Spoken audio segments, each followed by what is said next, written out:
I sound like crap. Don't be doing that. Huh? Don't be doing that. Yeah. All right.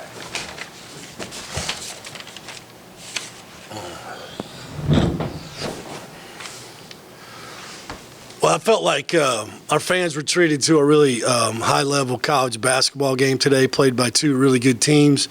A lot of credit to Pitt. I think Jeff's got an outstanding team, very, very so hard to guard on defense. They're so good on offense. Violent drivers at every position, and can shoot the three. So it puts you in a really tough spot. We just couldn't get away from them. You know, we got up 9 in the first half. Jeff called timeout.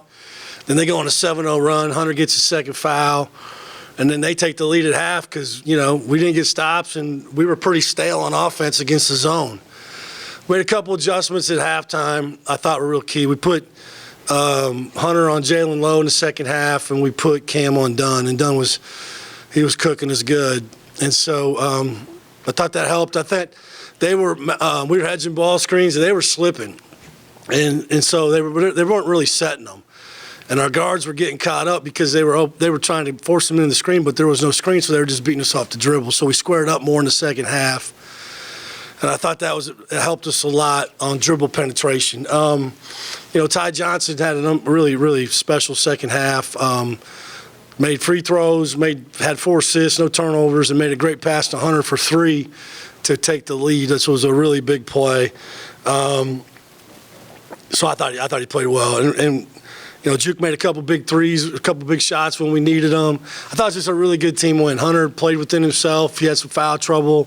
Cam was just all over the floor. Cam guarded the best player on the floor, and I think he led us in scoring. And we beat a team that went 20 for 20 from the line, you know, and so, you know, credit to our team. We overcame a lot of adversity this week. You know, tough loss on Tuesday at Louisville. Cam and Trey did not practice on Thursday. Tyler wasn't even in the building yesterday. He had 101-degree temperature. I wasn't even sure he was going to play till this morning, and he showed up and played. And so credit to those kids for having resiliency. Every team goes through this. I get it, but it's how you handle it. And so I thought our team handled the adversity with a lot of class and a lot of toughness and a lot of resiliency. Questions?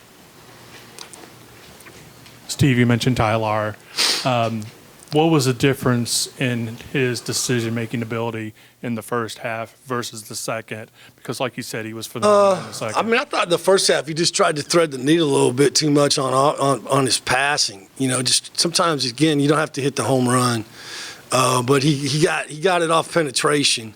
You know, he got in there off 2, and he was finding guys on the, you know, opposite the drive in the second half. I thought that was big.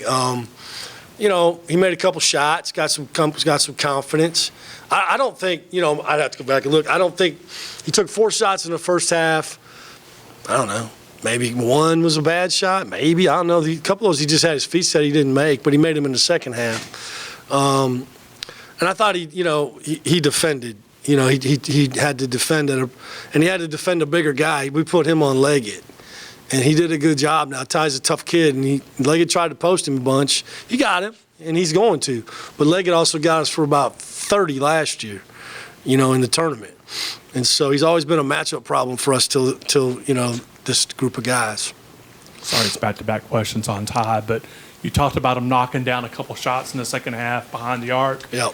He's pretty open again, but Hunter is more open. What does it say about Ty to make that pass to his teammate in that spot? Well, I think it says a lot about him as learning and evolving as a point guard and a guy that can score but needs to get other people involved.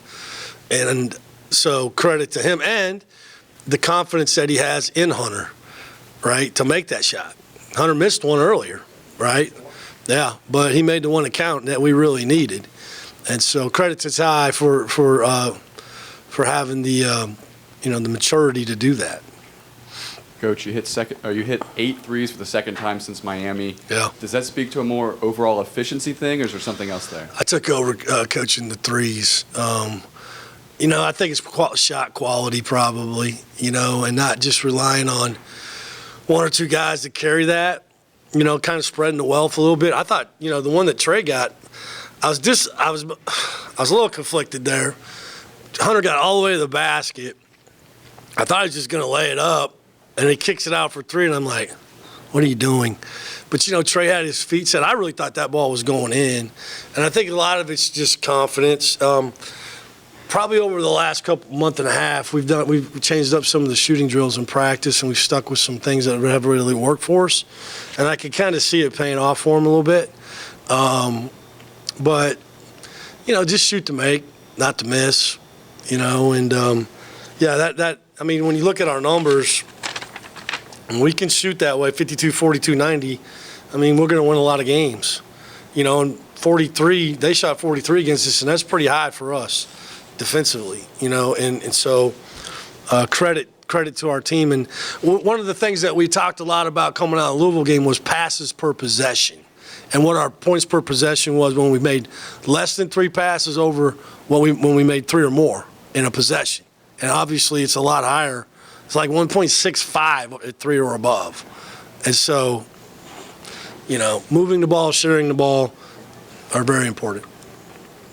Did it feel like a good omen when Cam makes the first possession, he hits a 3, and that kind of feels good. Frees things up a little bit? It does. It's amazing how you see one go in, the rest of them have a better chance to go in.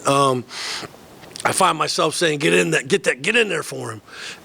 Just cheering him on, because I see him do it. It's not. I think Cam in league play, I think he's shooting around 40% from 3, I think. It's interesting about numbers, and I get it. We're, our over, people say, well, you're shooting, I don't know what we're shooting for a year from 3, but I know what we're shooting in league play. And we've played, it's the last 11 games, right? And so that's what matters most to me. And we're shooting, I don't know, we're over 33 or 34, 35%. We're somewhere in that range. And so if we could just continue to do that and continue to defend, I think we'll have a really good chance. Yeah. Hunter didn't have a ton of shots tonight. He didn't. And down the stretch, you feel like you still want the ball in his hands, and he hit a couple kind of right in front of you, right? And I want him to take that shot. I think the team does too. He got in foul trouble, right? Didn't play a lot against Louisville either. Said a lot. So he was pretty fresh. Yeah. One of my biggest, not complaints, but when teams go zone, I think he tends to stand. And I think part of our problem offensively a little bit against zone is we need to attack the lane off the dribble. And we tend to we get it in there, but we do it by passing, which is fine. But sometimes you got to punch that gap, man. Now, Cam will do it. And it got pretty physical at the rim there in the second half. I thought maybe we could have got a couple there, but we didn't. We played through it. But I'd like to see him be more aggressive against zone. And we'll get better at it. We worked at it hard yesterday because I knew they would play zone. Because it's not because of what Duke did. It's because that's what they do. They'll jump in that pressure and play zone. And so I saw that coming. Speaking of zone, it felt like you attacked the zone much better in the second half as well. In the first half, it seemed to stymie you. They made their run. I was mad. And some of that is how you practice, and you play like you practice like you play. And that group of guys we had in there, it wasn't the starting group, but they still know how to play, and they need to execute the offense, execute what we're doing, and we weren't doing that. I was livid at the end of the half because we ran something that I've been running for a long time that works every time, and they didn't execute it correctly. And that's why you got an air ball 3 at the end of the half. And I don't usually try to be too animated on the court with the players, but I was not happy. And we got a lot of that fixed at halftime. But again, it's what we just talked about. It's moving the ball and getting it into places where you could score, the short corner in the middle. Get it in the middle. Great place to catch it, bad place to shoot it. We shot it 2 times against Duke in there, made one, or maybe 3 times. Great place to catch it, bad place to shoot it. Great place to attack off the dribble or pass. Get it to the short corner and play. Or off the ball screen, make 2 guards, you get off of it and play. It's pretty simple. and I thought we did a better job of that in the second half. Up next is a trip to California. Yeah, that'll be fun. How does your team kind of prepare, and what does that all look like for you guys? Yeah. Obviously, two more very important games. Oh, yeah, they're all important. We will not practice tomorrow. We'll go at 11:45 on Monday, and then we'll drive to Charlotte, and we're going to fly commercial from Charlotte to San Francisco.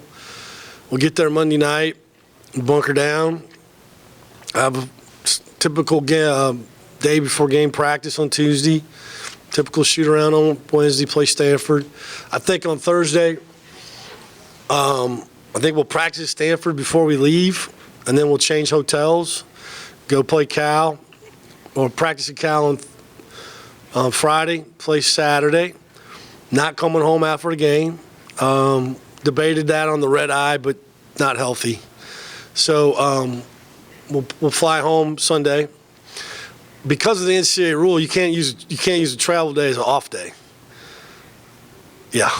So that's some rule that may have to change moving forward with the way our leagues are. Because it's not just us, it's everybody. So we chose to just have a good travel day. We'll get off the plane sometime before, hopefully before the Super Bowl. I don't know. We'll probably have a walkthrough like we would on a 2-day turn. Like, say, if we were playing Saturday, Tuesday, we'd be in here on Sunday, we'll just do a walkthrough. Then we'll have to take Monday off for the NCAA rules. And then we'll practice Tuesday and play Florida State.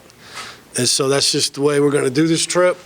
And we're saving money, a lot of money, by going commercial, which is fine. I mean, I think got to be a team player when it comes to some of this type of stuff. We'll see how it goes.